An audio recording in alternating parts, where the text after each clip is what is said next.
Today, I'm excited to introduce two incredible individuals who bring a perfect blend of charm, talent, and energy to the table. First, we have the beautiful Isabella Cassandra Estelle, or Cassie, a young woman with mixed Filipino-Spanish heritage who captivates with her soft green hazel eyes. And joining her is Kai Edward Salvador, a handsome young man in his early 20s with mixed Filipino-American heritage, radiating a calm and thoughtful vibe. All right, gents, today's topic is going to make your brain hurt, but in the best way possible. We're talking about the House of Representatives getting a 16.8 billion pesos budget cut for 2026. 16.8 billion pesos. Wait, hold up. They got a 34 billion pesos budget last year, and now they're down to 17.2 billion pesos? Is this some kind of joke? Are they trying to buy a new building? Or just saving up for an emergency vacation to Boracay? I think they're saving up for a private island, for all the people's reforms they're pushing. Because nothing says, for the people, like a taxpayer-funded resort, right? Exactly. It's like, hey, you want transparency? Here's a see-through beachfront villa with a budget cut. But seriously, this is insane. I mean, zero allocation for capital outlay? Like, where's the money to fix the building? Are they just gonna work out of a tent now? Yeah, no budget for the office chairs. But don't worry, they got 6.46 billion pesos for personnel services. That's a fancy way of saying salaries. So they're getting paid, but don't ask them to fix anything. No money for fixing problems, just fixing their hair. Oh, come on. You know they have a whole team for that. What's next? House of Representatives, the glow-up edition. We've cut your services, but we've got top-tier skincare routines on the way. That's the reform they're talking about.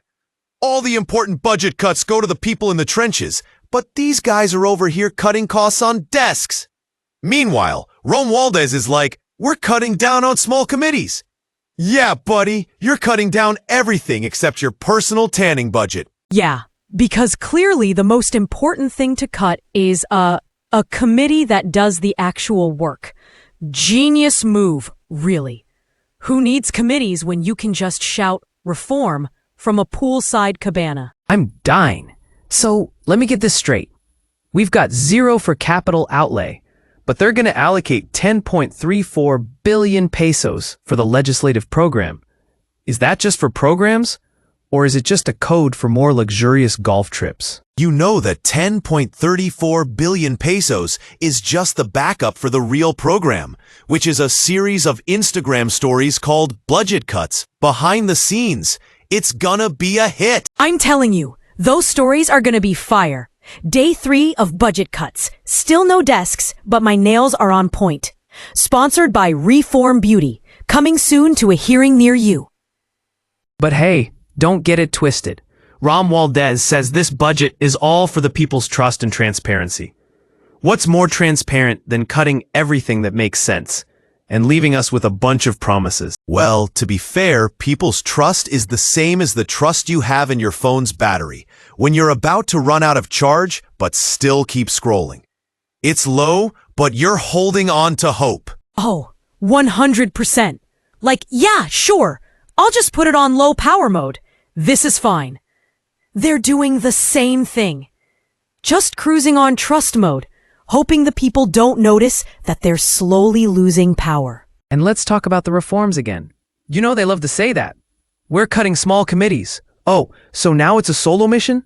I'll handle the budget. You guys just, run along and trust me. Sounds like someone's trying to go on a solo adventure in the budget world. Yeah, exactly. The House of Representatives, now featuring single-player mode. Play as Romualdez, the self-appointed budget champion. You get to make all the decisions, but don't worry, there's zero accountability. Oh, and then you can collect reforms like badges. I've unlocked Transparency Level 2, the People's Trust Edition. Meanwhile, the people are just like, wait, what's happening?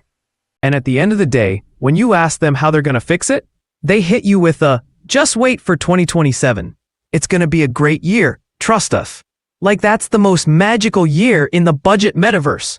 Yeah, 2027, where everyone gets a gold-plated pen and they finally fix the broken air conditioning. It's gonna be legendary, man. But hey, they've promised us reforms, so let's just sit back and watch the fireworks. And by fireworks, I mean the random budget proposals that go nowhere. All in all, it's like watching your favorite reality show, but with real money. Just less drama and more broken promises. So at least there's that. Well, if the House ever needs ideas for the next reform, I've got one. Reform your office furniture first. Get the people behind the budget at least one decent chair. And no budget cuts for snacks. The people need snacks. Gotta keep the hunger for reform alive. Snack on that, House of Representatives.